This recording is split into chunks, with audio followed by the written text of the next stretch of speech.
मैं हूं कुमार गजेंद्र। जनपद ऑन द स्पॉट में आपका स्वागत है। हमारे एक दूसरे social media platform podcast with Kumar Gajendra में भी आपका स्वागत है, जहां आप हमें सुन सकते हैं। पंजाब के अंदर डीआईजी भुल्लर का मामला लगातार गर्माता जा रहा है।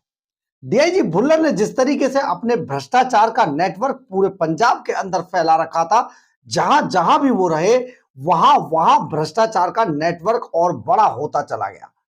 वो सारी चीजें अब पलट के डीआईजी भुल्लर के ऊपर लगातार आती जा रही है।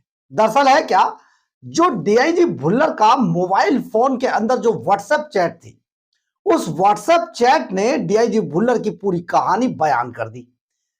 इससे निकलकर जब व्हाट्सएप चैट से निकलकर सच्चाई का भूत सामने आया, तो वो सारे इंस्पेक्टर सामने आ गए जिनसे डीआईजी भुल्लर की लगातार चैट हुआ करती थी।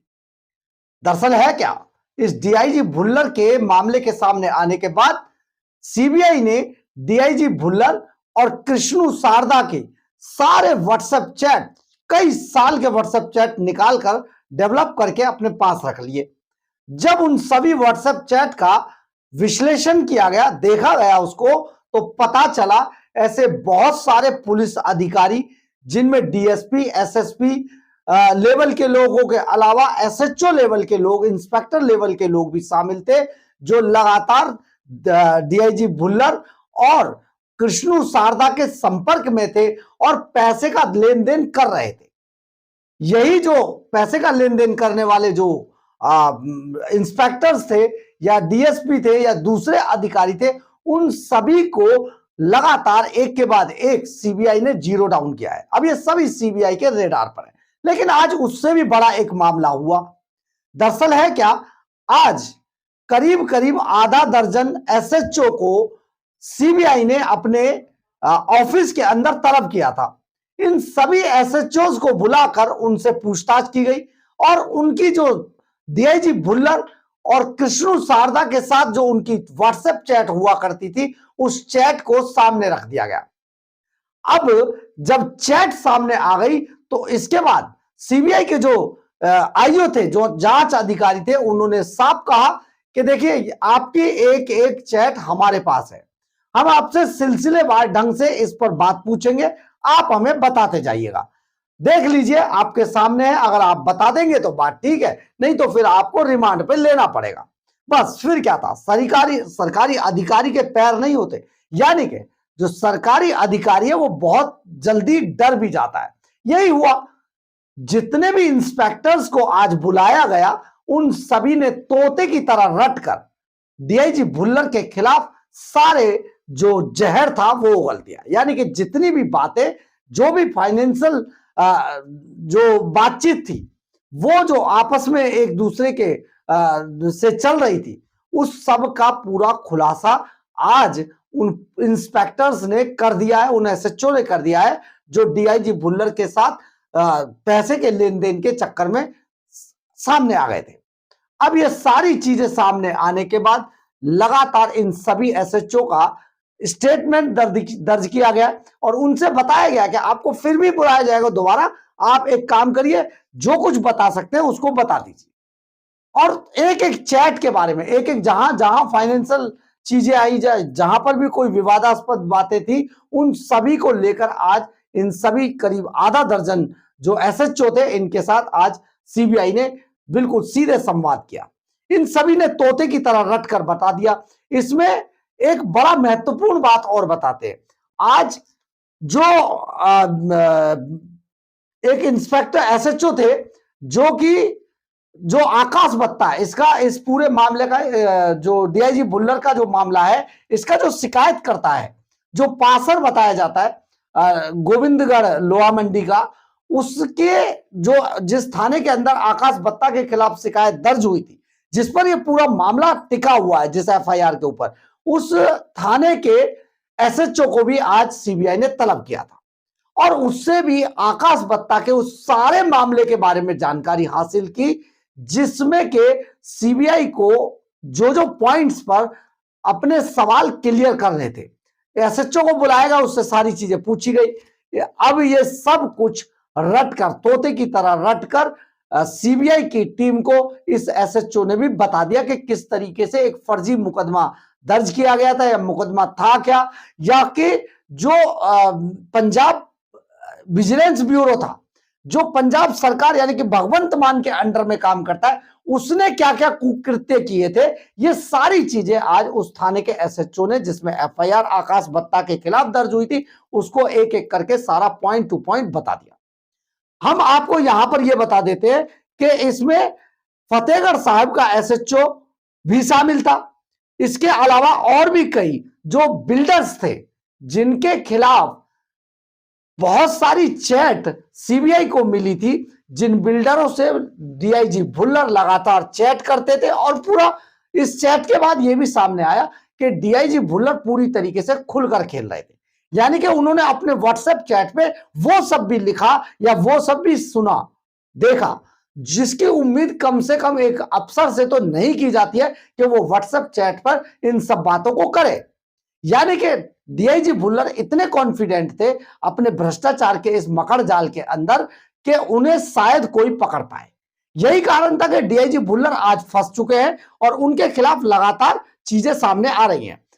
फतेहगढ़ साहिब के एसएचओ बिल्डर भी यहां पर पहुंचा था आज, और इसके बाद पूरी कहानी उन्होंने सुना दी। इसके अलावा रोपड़ रेंज के एसएचओ, मोहाली रेंज के अधिकारी और फतेहगढ़ साहिब, 3 रेंज के अधिकारी लगातार अभी जो सीबीआई है उसके रेडार पर है। भुल्लर और कृष्णु शारदा की चैट जिन अधिकारियों को पाया गया, वो सभी अधिकारी अब एक एक करके बुलाए जाएंगे। आकाश बत्ता के खिलाफ जो शिकायत दर्ज थी, उस थाने के एसएचओ को भी तलब किया गया, उसने भी पूरी कहानी दर्ज की, समझा दी है सीबीआई को। और जिन एसएचओ को बुलाया गया उनमें 4 से 5 बल्कि 6, आधा दर्जन, 5 से 6 अधिकारी इसमें शामिल है, और ये सभी एसएचओ रहे हैं। इनकी चैट लगातार डीआईजी भुल्लर के साथ हुआ करती थी। यही कारण था कि सबसे पहले इन्हीं को बुलाया गया है। डीआईजी भुल्लर की जो व्हाट्सएप चैट है वही सबसे बड़ी उनकी दुश्मन बनी। इसके अलावा 10 से 12 बिल्डर और रियल एस्टेट से जुड़े हुए कारोबारी भी फिलहाल सबसे पहले सीबीआई के रेडार पर है। यानी कि रियल एस्टेट कारोबारियों से जिस तरीके से ब्लैक मनी को वाइट किया जाता था, यानी कि ब्लैक मनी रिश्वत के रूप में लेकर उसे प्रॉपर्टी के धंधे में डालकर उसमें मोटा मुनाफा कमाया जाता था, ये अब किसी से छिपा हुआ नहीं है, और ये डीआईजी भुल्लर के चैट में सामने आ रहा था। हमने आपको पिछले दिनों यह भी बताया था कि डीआईजी भुल्लर ने जो भूपेंद्र सिंह, जो बिल्डर रियल एस्टेट कारोबारी जिनके यहां 7 ठिकानों पर पिछले दिनों एक साथ सीबीआई ने छापा मारा था और जांच की थी, वो भूपेंद्र सिंह को डीआईजी भुल्लर ने 2 करोड़ रुपया दिया, और 2 करोड़ रुपया देने के बाद उससे भूपेंद्र सिंह से 2 चेक साइन कराए थे, 3 चेक साइन कराए थे, जिनमें के 2.5 करोड़ रुपए का हिसाब था। यानी कि 2.5 करोड़ रुपए वापसी लेने की बात थी, तारीख डली नहीं थी, सिग्नेचर जो चेक का ऑनर था उसके हो रखे थे। ये जो डीआईजी भुल्लर के घर पे जब सीबीआई की टीम ने छापा मारा था, वहां से ये तीनों चेक बरामद हुए थे। अब ये तीनों चेक बरामद हुए तो जब भूपेंद्र सिंह जो थे, उनको उनके घर पे जब रेड मारी गई तो उनसे पूछताछ सबसे पहले उनके सामने यही 3 चेक रखे गए कि ये बताइए ये चेक किसके हैं। भूपेंद्र सिंह ने, रियल एस्टेट कारोबारी ने, इस बात को कबूल किया कि मेरे सिग्नेचर इस चेक पे हो रखे, बशर्ते ये चेक तीनों मेरे हैं। तो उन्होंने पूछा ये चेक आपने दिए किसको थे, तो उन्होंने कहा डीआईजी भुल्लर को ये चेक हमने दिए थे। लेकिन ये पूरी कहानी ये थी कि डीआईजी भुल्लर ने 2 करोड़ रुपया भूपेंद्र सिंह जो रियल एस्टेट कारोबारी था उसको दिए थे, और कहा था 2 करोड़ दे रहा हूं, 1 साल बाद 2.5 करोड़ रुपया वापस लूंगा। और जो 2.5 करोड़ रुपए वापस लिए जाने थे उसके चेक ले लिए भूपेंद्र सिंह से, और इस चेक पे भूपेंद्र सिंह के बाकायदा सिग्नेचर थे, लेकिन इसमें ना तो डेट पड़ी थी और ना ही इस पर किसको ये पे किए जाएंगे इसका नाम लिखा था। अब ये सारी चीजें जब सामने आई तो भूपेंद्र सिंह ने ये क्लियर किया कि चेक डीआईजी भुल्लर को दिए गए थे, 2 करोड़ के बदले 1 साल के अंदर 2.5 करोड़ उसे वापस करना था। बस यहीं पर डीआईजी भुल्लर फिर फंसे, अब डीआईजी भुल्लर के खिलाफ ये सारी चीजें जब आ ही रही हैं, तो जितने भी फाइनेंशियल जो चैट पाए गए थे और जिन लोगों के पाए गए थे वो सब अब सीबीआई के रेडार पर हैं। यानी कि कई सारे एसएचओ, डीएसपी, एसपी, एसएसपी और लुधियाना, पटियाला, मोहाली, समराला, माछीवाड़ा के अधिकारी भी इसमें शामिल है।